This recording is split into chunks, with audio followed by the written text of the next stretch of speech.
Türkmen kapı qarşısına və təəssüf ki, Xorvatiyalılar hesab açırlar.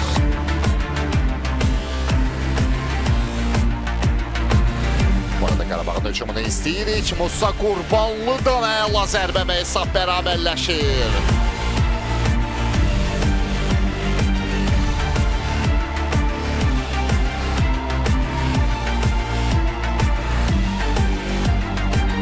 Kaşyuk, Erman top gözlüydü. Kaşyuk mərkəzə çəkildi. Kaşyuk'un zərbəsi, oy oy oy oy oy. Kaşyuk'dan sadəcə möhtəşəm gol.